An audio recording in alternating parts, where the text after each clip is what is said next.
چلیے آئیے ایک ویڈیو اور بنا دیتے ہیں شارٹس میں. بہت سارے کامنٹس آ رہے ہیں میرے پچھلے ویڈیو پر بھی.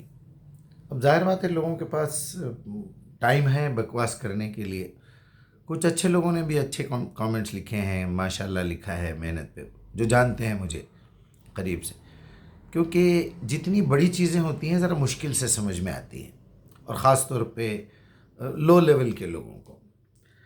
اصل بات یہ ہے کہ یہ جاوید اختر اور یہ مفتی کے دونوں کی بحث میں لوگوں کو اصل میں دو مرغوں کو لڑا کے بڑا مزہ آتا ہے.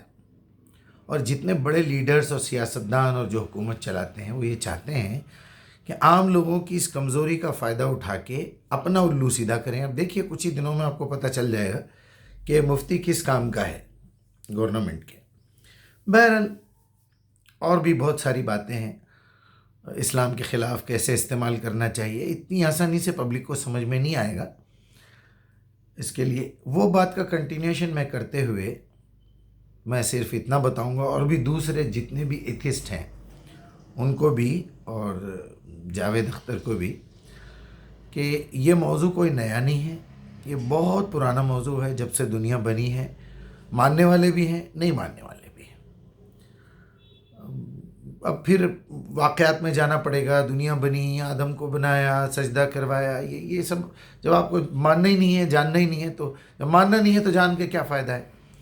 آپ صرف اپنی زندگی پہ کانسنٹریٹ کر کے یہ دیکھیے کہ یہ جتنے پاورز آپ کو دیے گئے ہیں اس پاورز کا پیچھے نتیجہ کیا ہے. یہ پاورز آئے کہاں سے؟ تو جس پاور کو آپ سائنس مانتے ہیں بیسیکلی وہی جو دنیا اللہ کو مانتی ہے وہ اسے اللہ کہتی ہے. وہ ہمیشہ سے ہمیشہ رہنے والا ہے. اس پہ آپ نے بڑے اعتراضات اٹھائے، اور مفتی نے بھی کہا کہ وہ کنٹیگریس پتہ نہیں وہ ورڈ کیا ہے، اور یہ ٹائم اور اسپیس کا معاملہ اسی دنیا کا ہے، پہلے نہیں تھا. وہ بیچارے کو قرآن پتہ ہی نہیں ہے. سورہ سجدہ میں اللہ تعالیٰ نے بتا دیا تھا کہ اس کائنات کو میں نے اور اس کے درمیان کی چیزوں کو 6 دن میں بنایا ہے. تو اس کا مطلب ٹائم تھا نا، ٹائم تھا. لیکن وہ اللہ کا ایک دن تمہاری دنیا کے حساب سے 1000 سال کے برابر ہے. یہاں وہ فیل ہو گئے.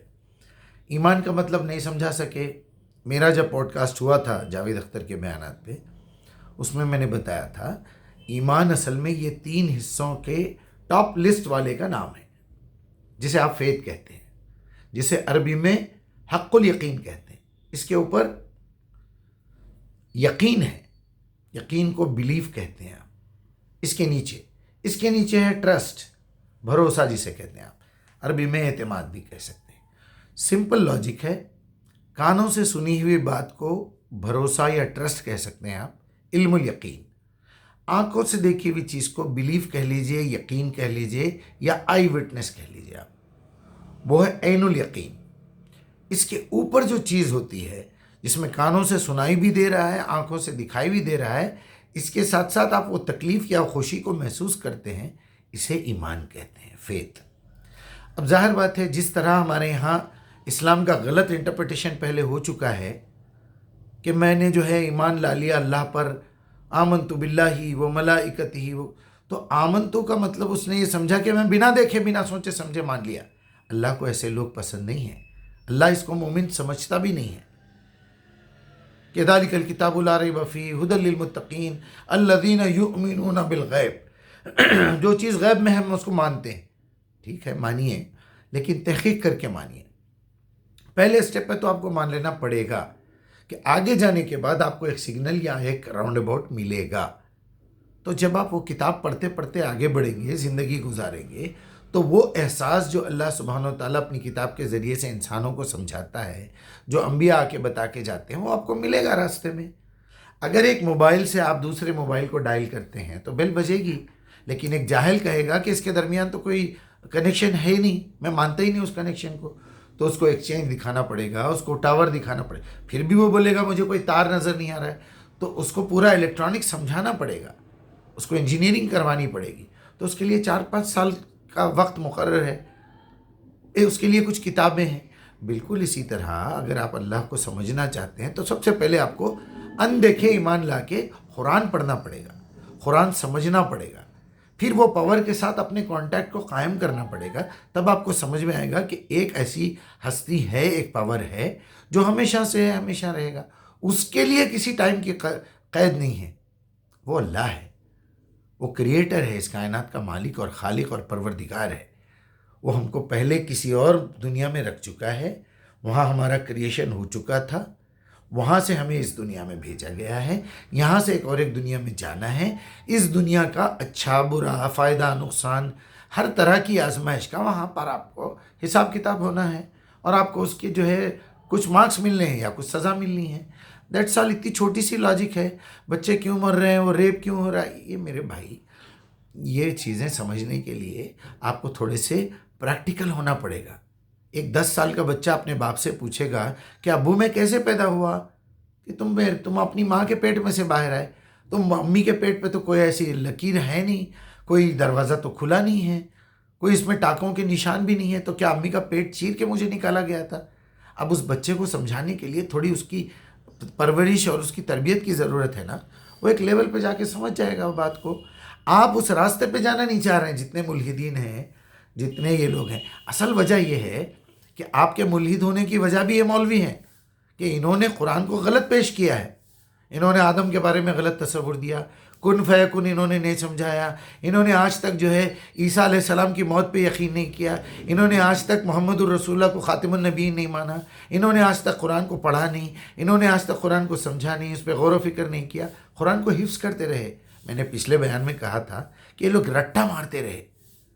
ان کو پتہ ہی نہیں ہے قرآن کیا ہے. قرآن جس چیز کے لیے نازل کیا گیا ہے وہ بھی ان کو پتہ نہیں ہے.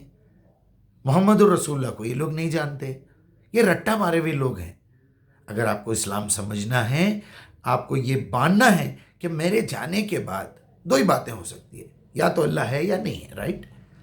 اگر نہیں ہے تو کوئی پرابلم ہی نہیں ہے، یہیں کی یہیں دنیا ختم ہو گئی، یہ لڑائی جھگڑے چلتے رہیں گے. اگر اتفاق سے ہے اور اس نے وہ پوری قرآن کو وہاں سمجھا دیا، یا آپ کی سمجھ میں خود بخود آ گیا، جب دنیا والوں کا تمام حساب آپ دیکھیں گے، اگر آپ کو سمجھ میں آ گیا تو پچھتانے کا وہاں پر کوئی موقع نہیں ملے گا. واپس یہاں نہیں آ سکتے آپ. تو بہتر ہے یہ دو آپشنوں میں سے ایک آپشن کو مان لو. یہ آپشن کو ماننے سے ہوتا یہ ہے کہ آدمی عقل مند ہو جاتا ہے، کتاب کو سمجھ کے پڑھتا ہے. پھر اس کے بعد کیا ہوتا ہے؟ اس کے بعد وہ اچھے اعمال کرتا ہے. وہاں ریپ نہیں کرتا، جھوٹ نہیں بولتا. یہ جو آپ مولویوں کو جھوٹ بولتے ہوئے دیکھتے ہیں، یہ جاہل ہیں، یہ اللہ کی لعنت ہے ان کے اوپر. کچھ لوگ لکھتے ہیں کہ آپ پھر مولویوں کو بول رہے ہیں. بھائی یہ جب تک آپ بتائیں گے نہیں کہ مارکیٹ میں ڈپلیکیٹ سامان بھی بک رہا ہے، تو آپ کے اصلی سامان کی ویلیو کون کرے گا؟ اصلی سامان تو ایک معمولی کیمرہ لگا کے پیچھے ایک سٹینڈ لگا ہوا ہے. اصلی مٹیریل تو یہاں سے مل رہا ہے. اور کبھی بھی گولڈ جو ہے، اصلی گولڈ شو روم میں نہیں ملتا. اصلی گولڈ پہاڑوں میں ملتا ہے. اس کے لیے بھٹکنا پڑتا ہے، در بدر جانا پڑتا ہے، وہاں زمین کھودنی پڑتی ہے، پتھر نکالنے پڑتے ہیں. اصلی ہیرا آپ کو شو روم میں نہیں ملتا، اس کو تراش کے لانا پڑتا ہے. یہ آپ پیچھے میوزک لگا ہوا ہے، مولوی صاحب بن کے بیٹھے ہوئے ہیں. ایک نالائق مجھے کامنٹ میں لکھ رہا ہے پہلے اپنا چہرہ تو ٹھیک کرو. عجیب عجیب، یعنی چھوٹے لیول کے لوگ ہیں. بہرحال بات تفصیلی ہو گئی. یہ چونکہ کنکلوژن کرنا تھا، اور اگر کسی کو بات کرنا ہو تو مجھ سے ڈائریکٹ بات کرے. کامنٹ میں زنانہ اور زنخے لوگ لکھتے ہیں. تعریف وارف کرنا ہے، کوئی پتہ پوچھنا ہے تو کچھ لکھ لیجئے. یہ اپنے جذبات کا وبال نکالنا، اپنا ایک ویڈیو بنا کے ڈالیے. پھر چلیے، بہرحال اپنا خیال رکھیے اور غور و فکر کیجئے. ایک ہی ذریعہ ہے، اللہ کی کتاب. باقی لوگوں کا کوئی ذریعہ نہیں ہے اللہ تک پہنچنے یا اس کو سمجھنے کا. السلام علیکم.